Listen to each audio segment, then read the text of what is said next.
Here we have an amateur astronomer capable of catching these things with his small telescope and a small camcorder.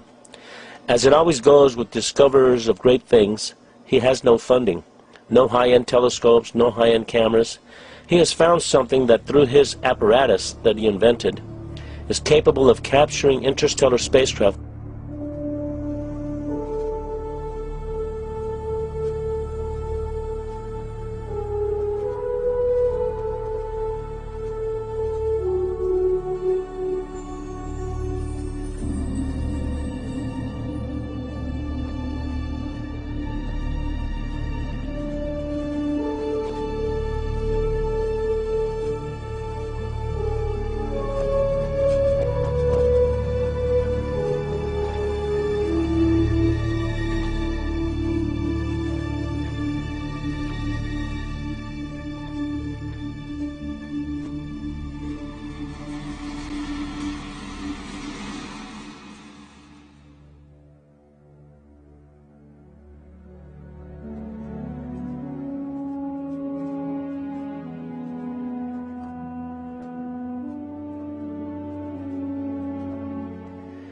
If the starships that John Leonard Walson has captured in deep space are ours, then I am glad we have them out there protecting our planet.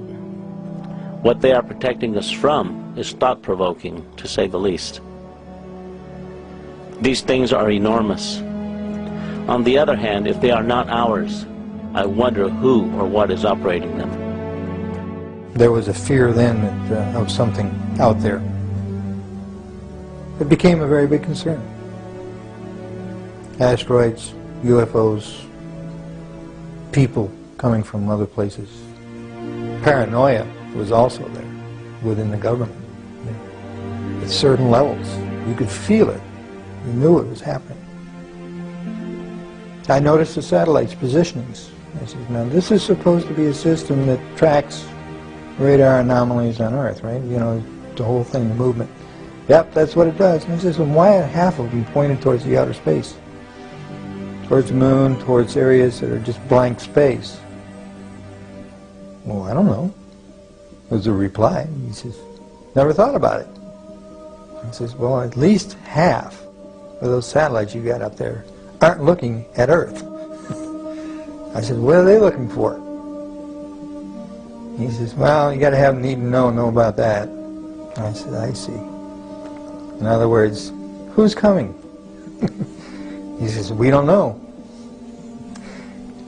End of subject. Ever since I got involved with John Leonard Walson, I always now look at the Big Dipper in a totally different way. I can't wait to have people all over the world seeing them. The great thing about the interstellar starships is we know where they are.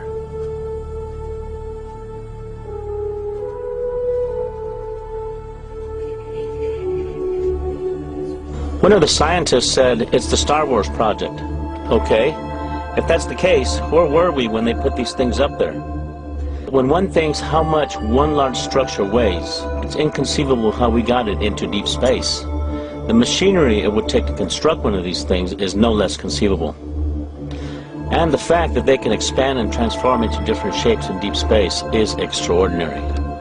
There are questions I have. If they are man-made, then we must have technologies that are way beyond our comprehension. What kind of energy systems are being applied here? This is one big puzzle that has yet to be solved, or at the very least, acknowledged.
As John Leonard Walton follows them with his telescope, they are in perfect sync with the Earth's orbit, posing as a star in Orion's belt, the Big Dipper, Vega, or in other constellations.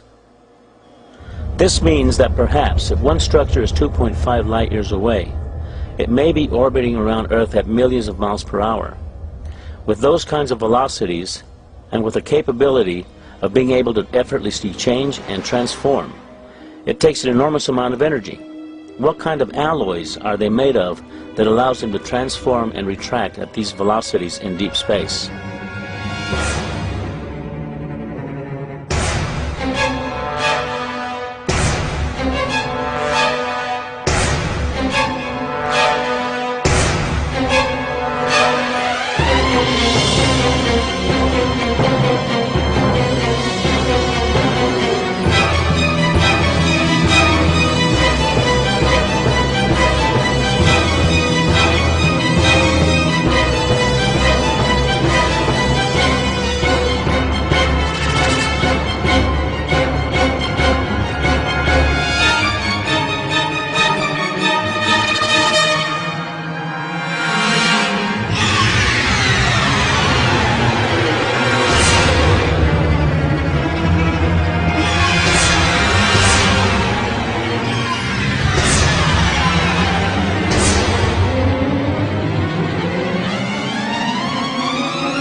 It has taken us at least 10 years for the United States, with the help of Russia and other countries, to construct the space station.